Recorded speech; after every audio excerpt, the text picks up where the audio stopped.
Naomi, come to the hospital right now. My husband has collapsed. In the middle of the night, I woke up to the sound of my phone ringing. It was my mother-in-law's desperate voice telling me to come to the hospital immediately. What? Okay. I'll head there right away. I quickly grabbed my husband and we got in a car. While driving, my husband, who was sitting in the passenger seat, was giggling and exhaling a smile of alcohol. I couldn't help but wonder, why is he laughing in such a serious situation?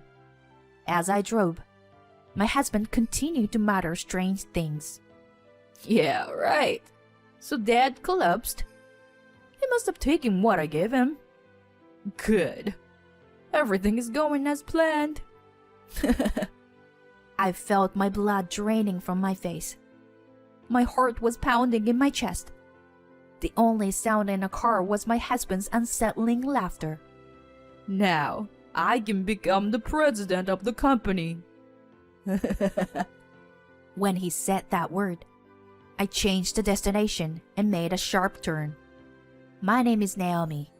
It's been 3 years since I married my husband Steve, and we live alone without children. We do want children eventually, but for now, we've decided to focus on work after discussing it together.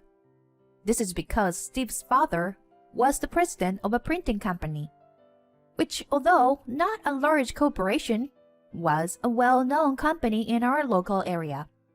They handle a wide range of work, from corporate flyers to official government documents to web design. You can always see their work around town. Steve, being the only son and heir, quit his previous job and learned the business from his father after we got married. I also wanted to contribute, so I started working with Steve and my in-laws. We agreed not to have children yet, so we could concentrate on work, as there was still so much to learn. Although there were many things I didn't know as a beginner, the job was rewarding and fun every day. My father-in-law was a reserved and very strict person, but he was more serious about work than anyone else and was respected by both customers and employees.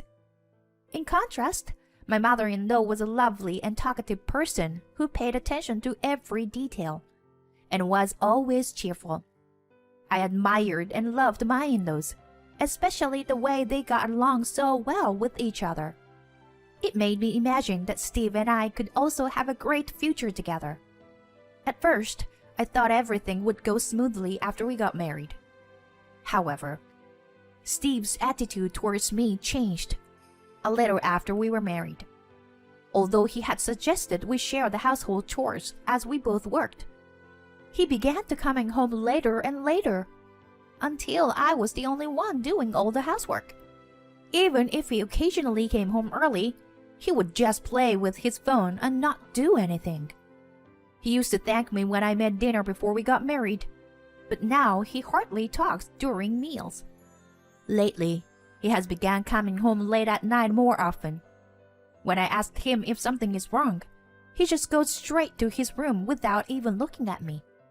As these days continue, the once happy married life has become a pile of dissatisfaction towards my husband. When I complain about his attitude, he always responds in the same way.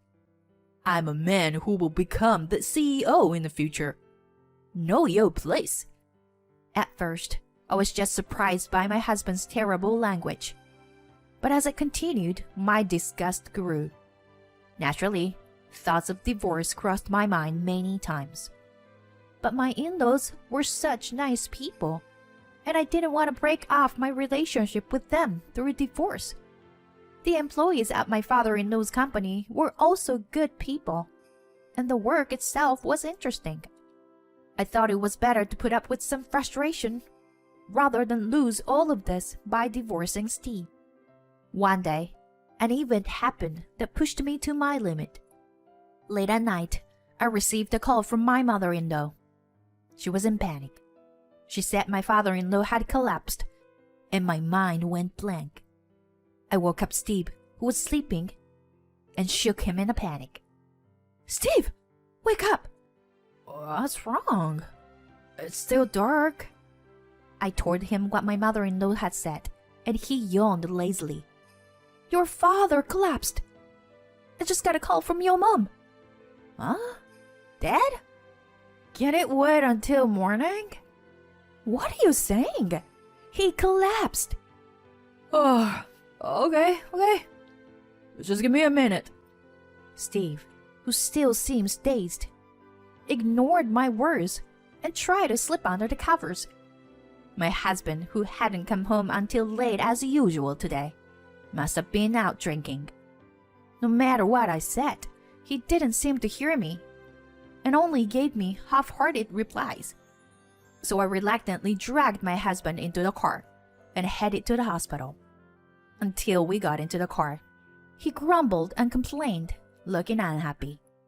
However, once we started driving, the movement of the car seemed to be soothing, and my husband quickly fell asleep in the passenger seat. Even though his own father was in danger, I couldn't help but sigh at Steve's carefree demeanor. How can you sleep so soundly in this situation? To my surprise, he responded to my muttered words. When I said it was from you, Naomi, Dad was super happy to take it, you know. It was more like a sleep-talking reply than a coherent one. Chuckling in a creepy way, Steve continued speaking. He never drinks with me, no matter how many times I ask. But once I mentioned your name, he immediately agreed and started getting ready. Isn't it strange? What kind of a father he is? Huh. And he drank so much today. But you know what? With this, I can become the president soon. Steve's words made my blood run cold. Could it be that my husband put something in the drink? What if my father-in-law collapsed because of his doing? As I watched Steve laugh uncontrollably, looking so happy and amused, I felt a chill run down my spine. I could feel my fingers, gripping the steering wheel, growing cold. Panicking, I quickly parked the car and nervously phoned my mother-in-law. After a few rings, I heard my mother-in-law's voice, sounding weaker than usual. Naomi, glad you called. I'm sorry I panicked earlier. He's all right now. His blood pressure went up a bit, but he's not in any danger. Just to be safe, we're keeping him in the hospital today. Don't worry. Oh, that's good. I was worried. I'm just glad he's okay. I'm sorry for causing you trouble. No, I'm just relieved he's okay now. Hearing my mother-in-law's words, I breathed a sigh of relief. But Steve's words from earlier still bothered me. By the way, there's something I want to ask you. Oh, what is it? What's wrong? Glancing at Steve, who had fallen asleep in the passenger seat, I mustered up the courage to ask her the question on my mind. Did Steve and Dad drink together tonight? I had a feeling that was half praying for it to be wrong, for it to be denied. But what I got from my mother-in-law was affirmative words. Yes, Steve came over to our house with wine, saying that you bought it for him. Sorry for the late thank you, Naomi. My husband was very pleased with it.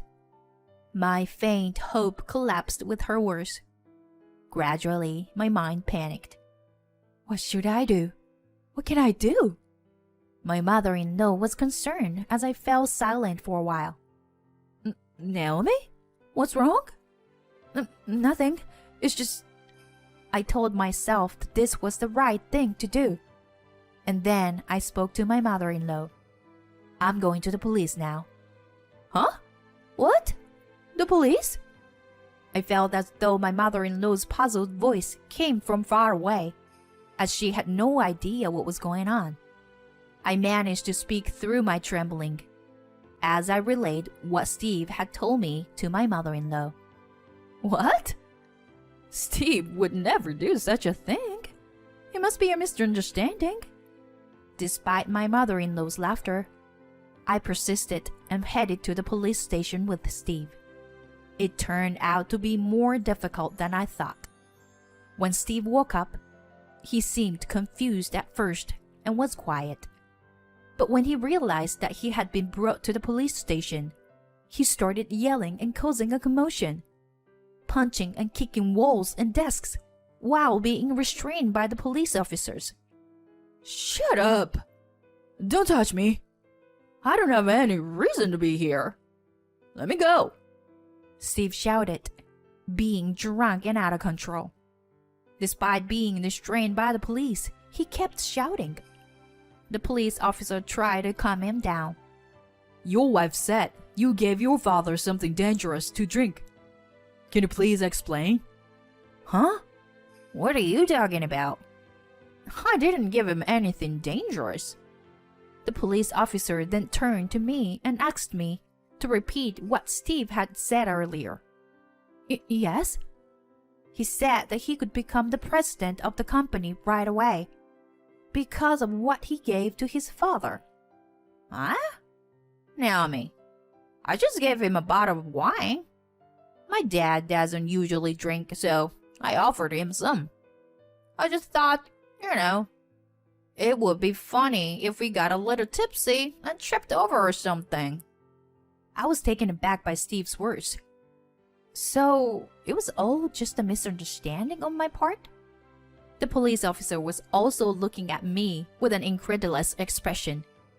I felt both apologetic and embarrassed, and I shrugged my shoulders and looked down. I had dragged Steve to the police station without any evidence. I would apologize to him properly when we got back home. However, I couldn't believe what Steve said next. I thought he had actually fallen and was seriously injured as I planned, But it turned out to be just high blood pressure. What a disappointment. Damn it. Something inside me broke, and my husband began to express his true feelings about his father. His words grew louder and more forceful. He never accepts my invitation and doesn't drink the alcohol I bring. But he happily drinks the wine when I told him it was from my wife. I mean, really, how sick is that? I'm his son, And he's all gooey over his son's wife. It's so disgusting. Steve started to rampage again, screaming. He was immediately subdued by police officers.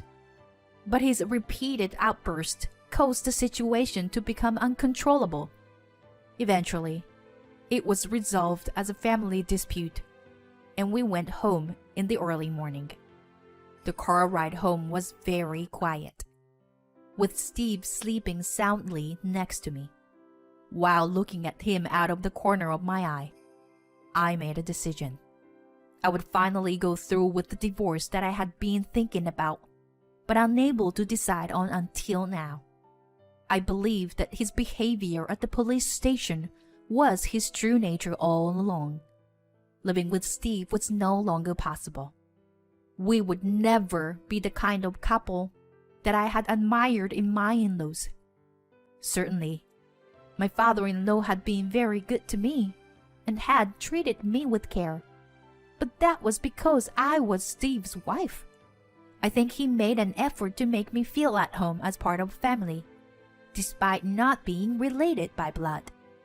He also worried that working in his company, which was in an unfamiliar industry for me, would be suffocating.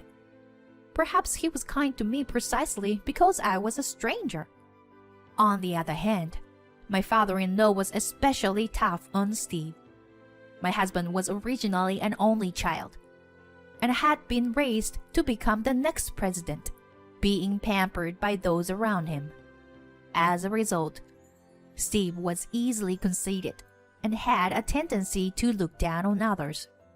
Sometimes he would throw a tantrum like a child, when things didn't go his way. My father-in-law had reportedly been particularly strict with Steve in order to raise him as the next president.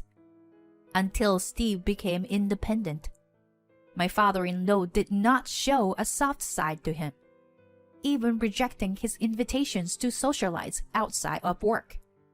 I had tried to provide support in my own way whenever Steve complained about his father, but it may have had the opposite effect. Steve never noticed my father-in-law's feelings, and instead, it resulted in him harboring resentment. Steve was not only unable to become independent, but also was a person who stayed out late partying and even encouraged his father to drink with the hope that he would get seriously injured. It was just sad that he had become so far removed from the kind of person his father had hoped he would be. I decided to have my father-in-law listen to the recordings I had made of Steve's conversation at the police station. My father-in-law became furious, and Steve ended up not only losing his chance to become the next president, but also losing his job at the company. Steve was essentially disowned by the family. He apologized to his father multiple times, but was not forgiving, and ultimately left the house with tears in his eyes. As for myself, Steve and I divorced, but it became a turning point in my life. I thought that I would no longer have any connection with my in-laws, but unexpectedly, I ended up inheriting the company as per my father-in-law's wish. He had started to seriously consider retirement after his recent health scare. Of course, at first, I hesitated to take on the role of president. However, since Steve was an only child and there was no one else to take over the company, I wanted to repay my in-laws in some small way. Now, although I am inexperienced, I am struggling every day as the president in order to continue the wishes of my in-laws. A few months after the divorce was finalized, my phone suddenly rang. The screen displayed an unexpected name. Naomi, it's me. What do you want, Steve? Even though it had been a long time, Steve called my name in a friendly way, which irritated me. I heard that my dad's company is in your hands now. It must be tough for you to handle it all alone. Thanks for your concern, but I'm doing just fine. Well, I know you were putting on a brave face, but it must be a heavy burden for you. I told you I'm doing just fine. Can I go? Hey, come on, Naomi. Listen, I've been thinking, why don't we give it another shot? What are you talking about? There's no way we can start over again. You are the kind of person who would hurt people for selfish desire. But I've changed now. Please, let's try again. Enough. I gotta go. Don't call me again. I hung up and immediately set my phone to block his calls. But the story didn't end there. Steve appeared at my office the next day.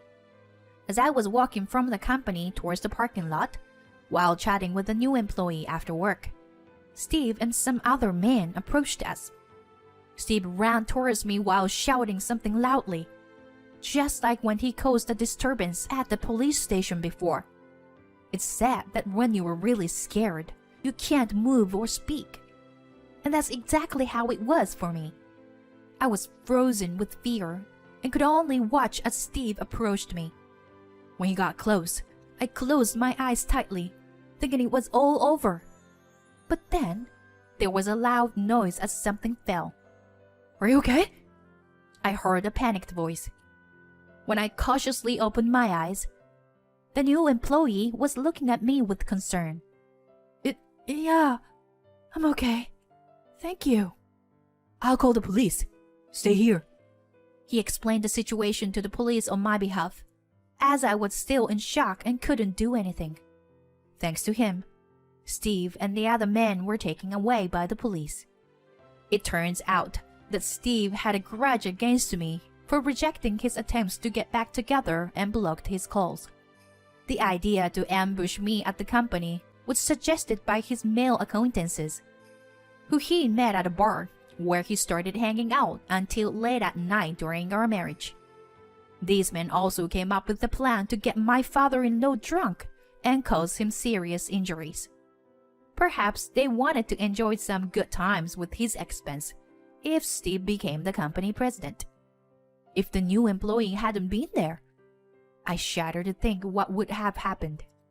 He still worries about me and has been accompanying me to work. Although I feel a little guilty, I'm more grateful. Maybe I'll treat him to a meal as a thank you.